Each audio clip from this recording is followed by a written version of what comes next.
Assalamualaikum and a very good morning to Doctor and my fellow friend. First, let me introduce myself. I am Nushafika binti Hassan, metric number 264855. Today, we are from Group 5 going to explain about topic 6, which is management of relationship. Basically, management of relationship is one of the important things in an organization. An organization has to maintain healthy relationship with not just with their customer but also with their external and internal stakeholders. There are a wide range of abilities and tools to build and maintain effective communication with different people in our work. So, basic relationship management skill that is needed is the customer relationship skill, customer service skill, and communication skill. It is because the growth of every company depends on how good we understand the customer need and behavior and how effective are our customer service skill. Power. Power can be interpreted in terms of control or influence over the behavior of other people with or without their consent. It is also can be interpreted in terms of the extent of the influence which can be actually exercised over other people. So the most important aspect of power is probably dependency, which is as example, a person can have a power over you only if he or she controls something that you desire. Like doctor have a power over us because doctor controls something we desire, which is karima. So lack of power and influence are among the main sources of managerial stress within organization because it's hard for us to control the organization without a power. There are five types of power. They are divided into two groups, which is formal and personal. So for formal, it will be based on individual position in an organization, while for personal, it's come from an individual unit. So the first type of power is coercive power. So this power is the use of force to get an employee to follow an instruction or order. This power will come from one ability to punish the employee for non-compliance. For example, when you carry out an order under fear of losing your job, you actually are not willing to do it, but you are forced to perform the job. Second is legitimate power. This power is similar to formal authority. It's derived from the position that you hold in an organization. So, the higher up the organizational hierarchy you go, the more power you will hold. That one is reward power. It will use a reward to get employee to follow their instruction. This type of power is the extent to which one person has control over reward that are valued by another. So the greater the perceived value of such reward, the greater the power that you have. The fourth one is expert power. This power is more to a person who is very knowledgeable about or skillful in a particular area. This person have a ability to influence other parties based on expertise, knowledge, and past experience. Last one is referent power. Referent power defined as the ability of a leader in influence a follower because of the follower admiration, respect, or identification with their leader. So follower will refer to what they think their leader do and they will do the same. These are advantages and disadvantages of each type of power. So for coercive, the advantages is it will prevent harassment and discrimination. Termination or suspension could be used as a threat to ensure that the company rule and policies are being followed, including those related to harassment and discrimination in the workplace. So disadvantages is lower job satisfaction. People resent it being used on them as they feel they work under a microscope under close inspection and intense scrutiny. Second one is legitimate. The advantages is a clear hierarchy will enable the entire organization to understand exactly who has authority over whom. So they will follow the right person and perform well to achieve the objective of an organization. The disadvantages is leader can sometimes abuse their power. For example, leader doesn't allow anyone to disagree with their opinion. So if you lose your position, your power will also disappear for legitimate power because this your subordinate will influence only by your position, not you as an individual. Reward power, the advantages is the anticipation of the reward can encourage employees to work hard to achieve the reward. Disadvantages is it will if you giving out the same reward over and over again, it may cost some reward to lose their power. As example, if you were to give out the same gift every time for a job well done, it will make you eventually become demotivating. Next is expert. So the advantages is staff are more willing to accept the instruction because they already know our ability in that particular area. Disadvantages is you will be too busy, or if you do not share your expert power, your knowledge, then the organization will not be as effective. The last one is reference. So advantages is a great reference leader can inspire workers to be committed to the job, and disadvantages is it take time to develop trust, so it doesn't work well where there is high employee turnover. Authority. Authority defined as the right to give orders, supervise the work of others, and make certain decisions. Authority is legitimate power that is granted by the organization and acknowledged by employees that allow an individual to request action and expect complaints. Most managers will delegate or assign some degree of authority and responsibility to others below them in the chains of command. It enables the subordinate to issue valid instructions for others to follow. Chains of commands refer to the different level of command with organization.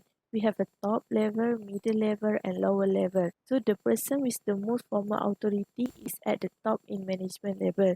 Top management is made up of senior level executive of an organization. Job title for top management is such as COO, CEO, and CFO. So the higher position that you hold, the more power that you will have. The amount of power will decrease as you move down the management pyramid. There are a few differences between power and authority. Basically, power is the ability or potential of an individual to influence others and control their action, while authority is the right to give order and command to take a decision. So, for power, it will flow in any direction. It can be upward, downward, crosswise, or diagonal, lateral. Why? Authority just flow only in one direction, which is downward, from superior to subordinate. Major source of power is a knowledge and expertise referred to the expert and reference power. On the other hand, position in the management will determine the authority of a person. So it is quite clear that power and authority are two different things. There are three types of authority in an organization. The first one is line authority. Line authority will take the form of employee relationship that move from the top to bottom. It is the direct authority which superior exercise over his subordinate to carry out order and instruction. Certain decisions are made by the line manager without consult with any other person.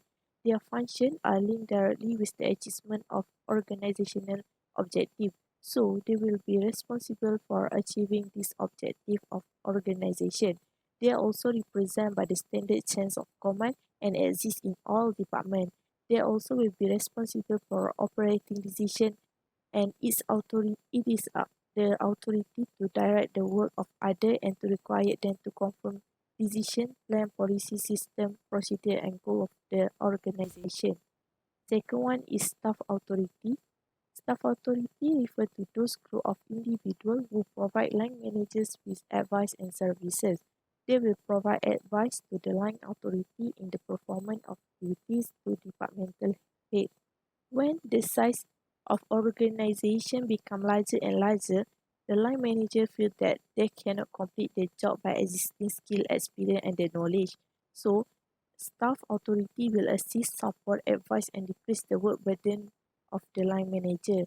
Staff authority will provide special counsel to the line manager who is unable to carry out the demand of his position. They do not have any authority to command the line authority, and the line authority has been the power to either to accept, reject, or modify the advice given by staff authority. The possess specialized knowledge and skill. They can provide only solution to organizational problem in their area. And the last one is functional authority. It occupies a midway position between line and staff authority. It is a mean of putting the staff specialized in top position for the entire enterprise, and it confers upon the holders a limited power to command over the people of their departments concerning their function. It is the authority of staff department members to control the activity of other departments that are related to specific staff responsibility. It is also granted to people for maintaining quality and uniformity of function in an organization. Functional authority has the line authority over the activity of other departments that perform to his functional area, and the main responsibility is to inspect the whole work done by the line manager. They are provide the power or the right to intervene in the line manager for any of personal function. Responsibility. Responsibility is referred to an obligation by the subordinate to perform certain duties or make certain decisions and having to accept possible reprimand from the manager for unsatisfactory performance. As a student, we also have our responsibility, which is to attend classes and do the assignment. Responsibility cannot be delegated. Even where a superior delegates authority to perform certain tasks, he remains responsible to his superior from those tasks. Delegating authority can increase the manager's responsibility since there is additional responsibility for the subordinate task. In an organization, responsibility will move from bottom to top. Every subordinate is responsible to his superior for completion of assigned tasks. As example, we as a student should be responsible to do the task given by our lecturer. There are two types of responsibility. The first one is operating and the second one is ultimate. For operating responsibility, it refers to the obligation of a person to perform the assigned task. As example, do an assignment is our obligation as a student. Same if we as a employees, we should do all the tasks given by our employer. So for ultimate responsibility, it's referred to the final obligation of the manager who ensure that the task is done efficiently by their employees.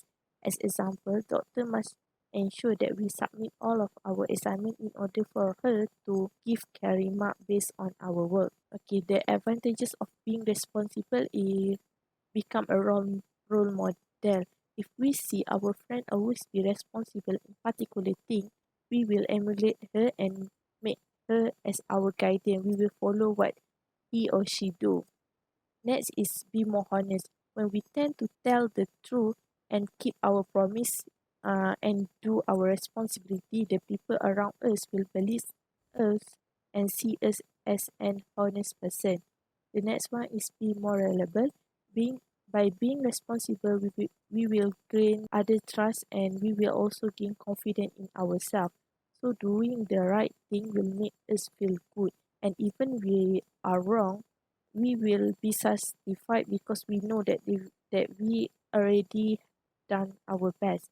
So for these advantages of not being responsible, it may lack trust of team members and leader. Once you become not responsible, others will not trust you anymore, and maybe you might not get a new project and cannot be promoted. Next one is missing the deadline. If you are not responsible on your work, for sure you will take an easy action on it and it will make you miss the deadline. The last one is you will be blamed by others. If there is any problem occur in that task, you will be blamed by others for not doing it well. My name is Numaisara binti Ruslan 263782. Next is delegations means that the process of entrust authority and responsibility throughout others in the various level of organizations. We have three elements. First is responsibility means duty that need to be complied by the employee to the manager. Second is authority means that the power to take decision, and also last is accountability means answerability of employee to the manager by doing his performance. We have four steps in delegation. First is introduce the task, means that the manager must determine which task that he want to delegate and he want to remain. Next is demonstrate clearly, means that the manager must show previous of work that has been done before, also the objective of the task. Third is ensure understanding, means that they must have clear communication. Also, employee must ask any clarification that he not sure. Fourth is allocate authority of information and resources. In this case, Manager must make sure that all information can be accessed through all levels in the organization. Next is type of delegation. First is outward, means that employee already get the task by the manager, but he can't do it, so he give back the task to the manager, which actually not effective because it wastes time. Second is lateral, means that the manager assign tasks to the employee. Then the employee further delegation to other employee which is in the same level but different units. For downwards means that the manager assign tasks to the employee which is the normal behavior in the business. For benefit delegation to subordinate, first is higher quality of work. In this case, the employee actually have a direct dealing with the product and service, so they will do better to finish their work. Next is enhanced motivations, because when they have a direct knowledge about their product and service, they will have motivation to do better and get a positive outcome.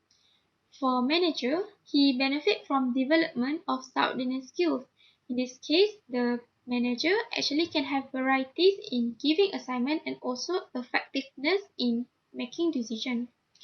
And next is time benefits, where manager actually can have his own time to do other work because he have delegate tasks to other employee. Disadvantage for subordinate first is lack of experience. This actually will also make their confidence low. At the same time, insufficient training skills. Without the proper training skill, they will fail to do the job. For manager, he take wrong blame for delegate the wrong task. So manager might delegate the task to the wrong employee or not with a proper guidance. At the same time, lower quality of result. So the employee submit the task but not with the standard requirement that has been given. Hi, my name is Nurasha.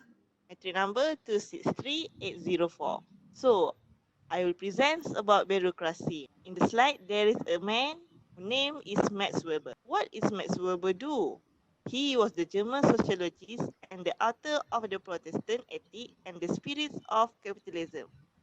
Did you know that Max Weber designed a hierarchy so that it effectively allocates decision making, authority, and control over resources? What exactly is bureaucracy? Bureaucracy is a form of organization structure in which people can be held accountable for their action because they are required to act in accordance with rule and standard operating procedure. Bureaucracy also found on a formal, clearly defined, and the hierarchical structure. It also red tape and rigidity. Now, I bring you six principles of bureaucratic theory. The first one is task specializations. So, in task specialization, tasks are divided into simple, routine categories on the basis of competency and the functional specializations. Second one is the hierarchical layer of the authority. Managers are organized into the hierarchical layer, which each layer of the management is responsible for its staff and the overall performance. The third one is formal selection. So in the formal selections, all employees are selected on the basis of technical skill and the competency. The fourth one is the rule and requirement. So formal rule and requirement are required to ensure uniformity so that employees know exactly what is expected of them. The fifth one is impersonal. In the impersonal, regulation and the clear requirement create a distant and the impersonal relationship between employees and the employer. And the last one is career orientations. Employees of a bureaucratic organization are selected on the basis of their expertise. For the example, if you good in accounting, so the organization will take you as a accountant. So here I list the four advantages of the bureaucracy. The first one is specialization or expertise. So in specialization or expertise, every member of the organizations is assigned in a specialized task to perform. Second one is the skill-based recruitment. The employee are recruited by the matching their skill and experience with that required for the vacant job position to ensure that the right person is placed at the right job. Third, systematic record keeping. This approach focuses on the systematically recording all the business transaction and the operation in the document to be used by the other employee in the future. And the last one is opportunity to develop skill. Since the employee is selected based on their expertise, so they can develop their skill, they can improve their skill to have a better work.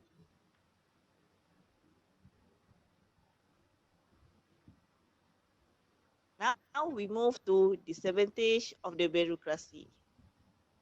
The first one is one-way communications. The bureaucracy theory emphasizes on the passing of information from the top level management to the bottom level. However, feedback concerns the operational issue and the other suggestions are not taken from the employee. The next one is exploitation of power. The manager have a higher authority, which can be misused by them to meet their interests or to dominate their subordinates. The third one is the wastage of times, efforts, and money. It involves the recording of all the business transaction and operation to create document which require a lot of time, money, and effort the personnel. The fourth one is delay of business decision making. The top level management keep the decision making authority with itself.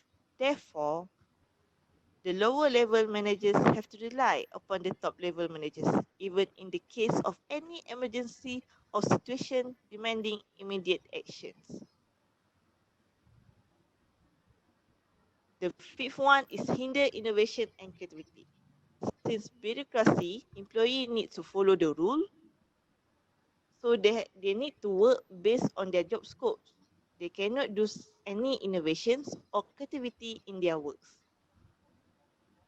And the last one is inflexible and rigid methods.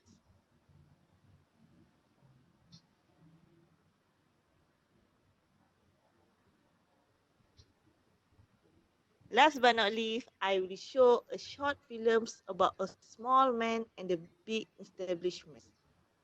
Please enjoy.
So from the video, we can see that even the men need to follow the rule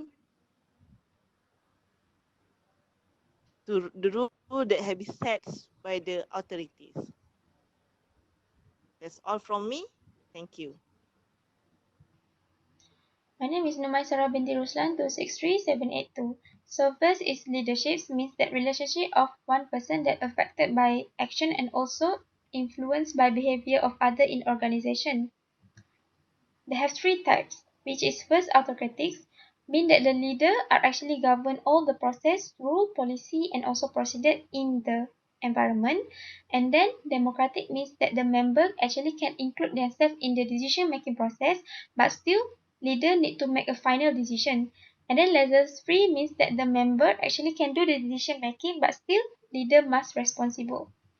For autocratic, advantage is improved productivity. In these cases, the information are actually passed quickly in the organization. So that's why it reduced the delay in productivity. And then it also reduced employee stress because employee love to work in the situation that have a clear set of expectation for them.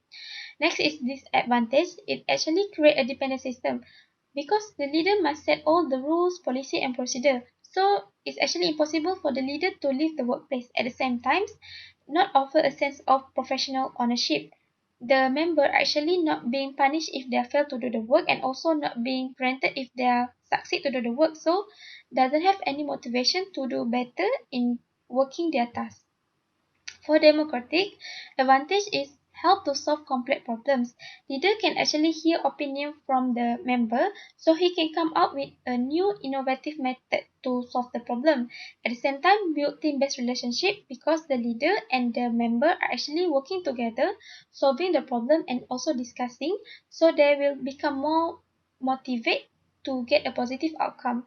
For this advantage, never reach a true consensus because leader might insist with his decision, so overall discussion with team member are actually waste time. At the same time, does not always offer a positive outcome. In this case, the leader might only take a majority side opinion, which can lead to a wrong decision.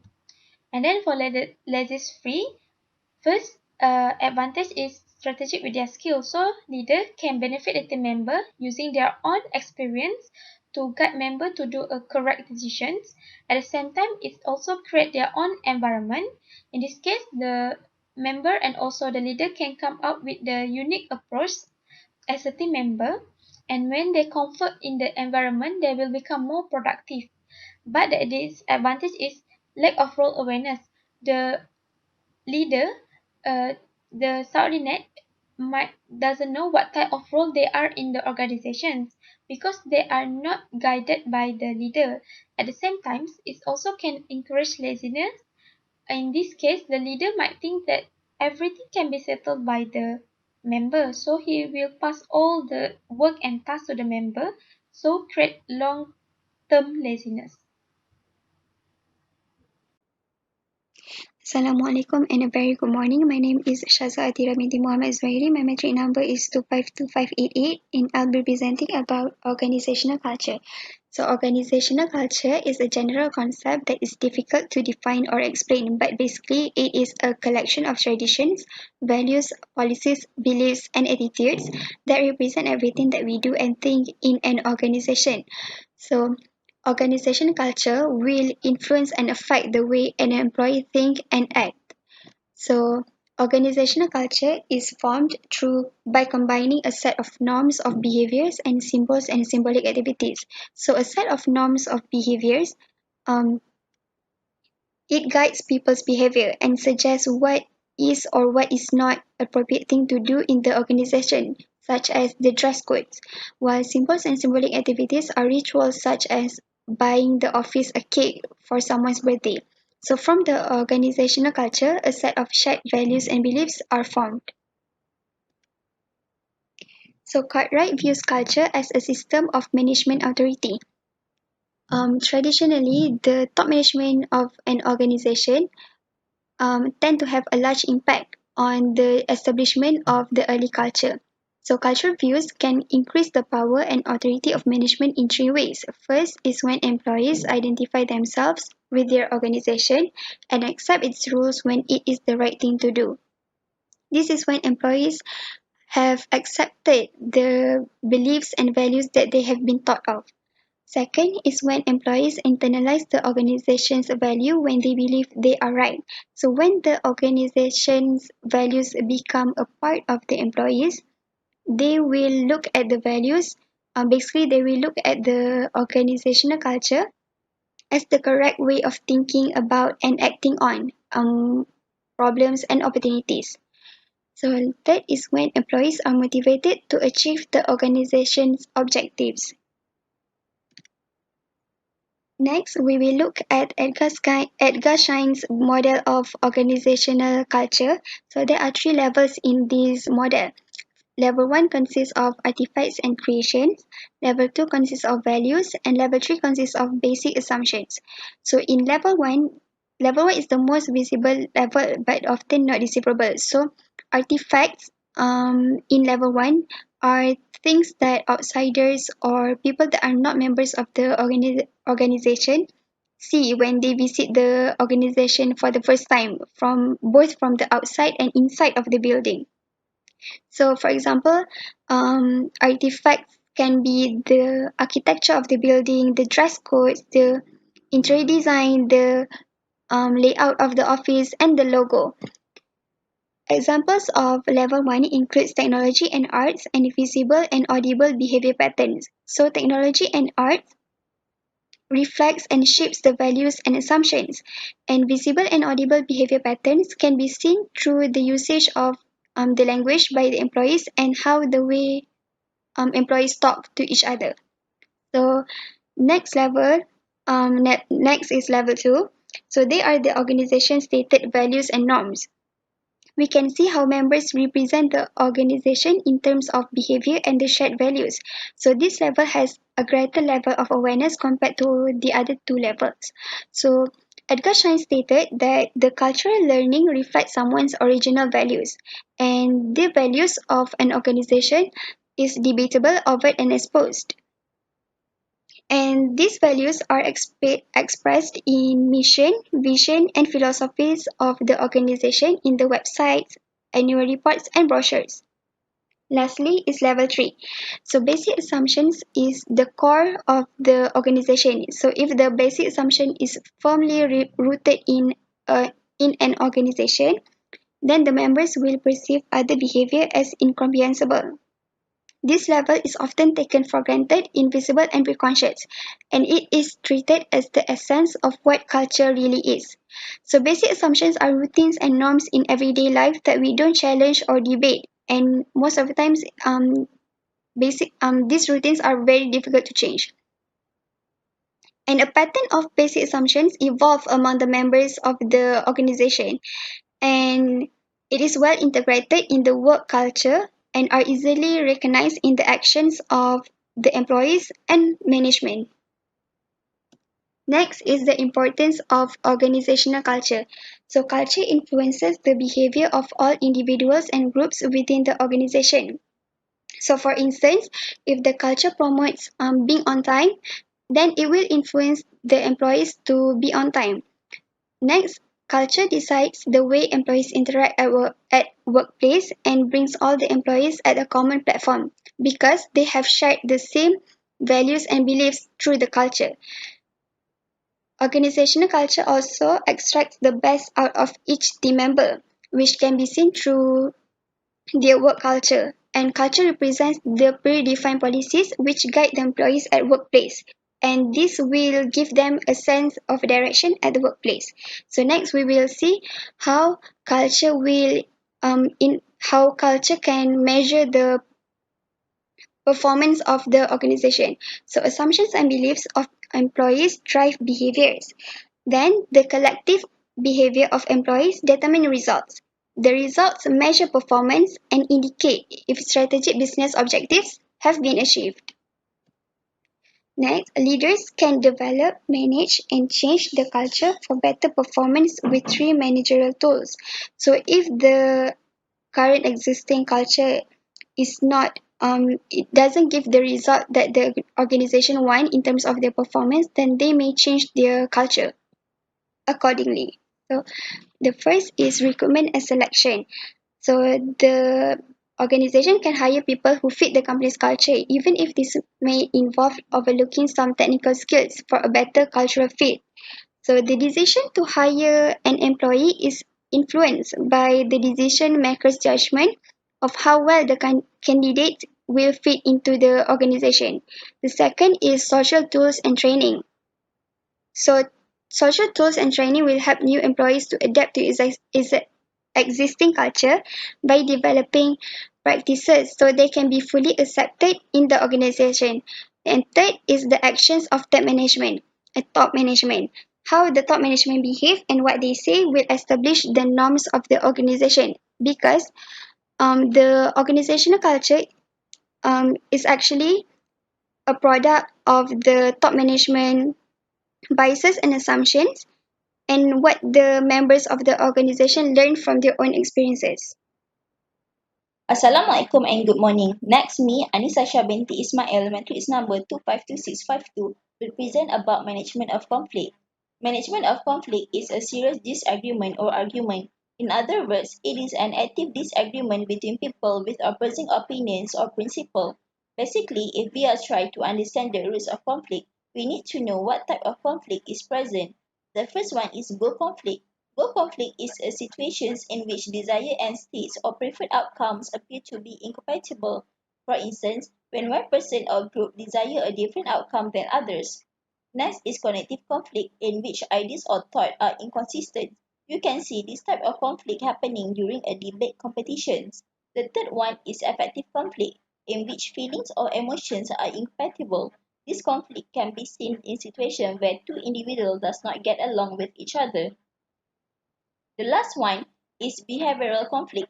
This conflict happens when one person or group does something that is unacceptable to others. For instance, when someone racing for work or use disrespect language in a way that offends others. The next one is about level of conflict. The first one is intrapersonal. It occurs within an individual and often involves some form of goal conflicts or cognitive conflicts. For example, a person must choose between two or more alternatives. The second one is interpersonal, which is it involves two or more individuals rather than one individual. For example, two managers competing for the same promotions. The third one is intergroup, which is it is a group experiences, whereby group discussions may end in disagreement among the members. The fourth one is intergroup, which is it is a collection of individuals and groups. The success of the organization as a whole depends upon the harmonious relations among all interdependent groups. The last one is intra-organizational, the conflict within the organizations. For example, conflict that occur between different teams, departments, or between managers and employees. Next, this is among the causes of conflicts. The first one is poor communications, where unclear communication from staff to clients or from managers to employee can lead to conflict as well as miscommunications. The second one is poor staff selections. These poor staff selections also can lead to conflict, where inappropriate selections of staff can result in ill feeling and conflict. The last one is stress, frustration, and burnout that due to noise, criticism, and lack of support that can lead to conflict as well. Next is about preventing conflict. The first one is from goal structure. Goal structure is very important where goals should be clearly defined so that the employees are aware of the importance of their role. Next is reward system, which is through the existence of compensation system. This reward system will not create individual competitions or conflict within the unit. Trust and communication also is important to prevent conflict, where the greater the trust among the members of unit, the more honest and open the communications among them would be. Furthermore, they will be able to understand each other's problems, and help each other when necessary. The last one is coordination, where coordination is the next step to communication, whereby a properly coordinated activity can reduce conflict. Next, I will explain on how to manage the conflict. This conflict can be managed at the level of structures and also individuals. Through acting at the level of structure, assign top management to solve conflict is also one of the best way by assign the top managers.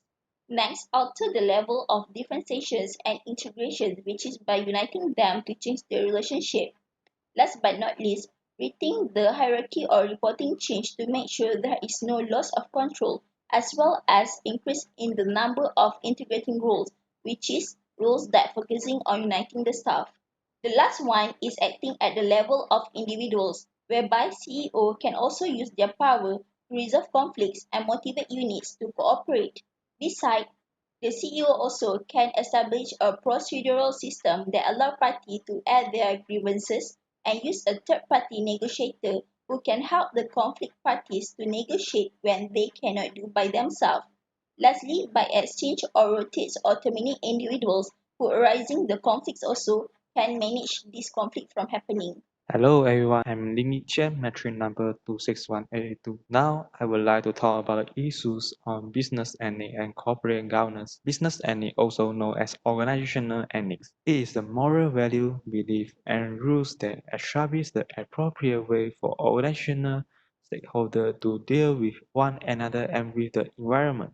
It derives from the personality and belief of the founder and top management. There are three factors that influencing the development of organizational ethics, which include societal ethics or organizational ethics, professional ethics, and individual ethics. Individual ethics involve the morals and values which instilled generally during childhood by parents, families, and friends. They relate to a person's deep-rooted principles and how religiously you follow them, and it determines how kind of person you are. And it is actually different with the professional ethics. The professional ethics involve adherence to rules and regulations. Their non-compliance to such rules may risk your reputation, as your behavior will immediately to be reported as brash and unprofessional. Your personal view and concern about any topic will be of much help in a corporate setting. How well we follow the protocol of the company is what will matter here. Societal ethics is the ethical rules we believe to be universally binding on all members of society. There are different rules for different societies. Societal factors are affected by the laws, opinions, and agreement of regulation. Next, I will talk about corporate governance. A corporate governance system can be thought of as the processes structures used to direct a corporation business. A key objective of a corporate governance system should be the enhancement of shareholder value. Once is implemented, an effective corporate governance system can help to ensure an appropriate division of power among shareholders, board of directors, and the management. The professional bodies such as MIA, CIMA develop new corporate governance guidelines in order to restore investor confidence. Here is the example of corporate governance. CMA, or known as Certified Management Accountants, introduced a balanced scorecard for board of directors. To the practice of corporate governance, it used a mix of financial and non-financial performance indicators to address a company's internal processes, shareholder value creation, quality, organizational learnings, and community relations to strengthen internal and external accountability. That's all from us. Thank you.